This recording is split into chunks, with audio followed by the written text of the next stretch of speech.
எது எப்படி இருந்தாலும் நீங்கள் மகிழ்ச்சியான வழியை தேர்வு செய்வதில் மட்டும் கவனமாக இருங்க.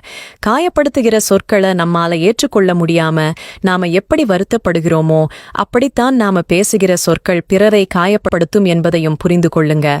மெல்ல மெல்ல நல்லவிதமான சொற்களை பயன்படுத்த முயற்சி செய்யுங்க. உங்களுக்கு வலிப்பது போலதான் மற்றவர்களுக்கும் வலிக்கும் என்பதை புரிந்து கொள்ளுங்கள். நமது எண்ணங்கள் தான் சொற்களாய் மலர்கின்றது.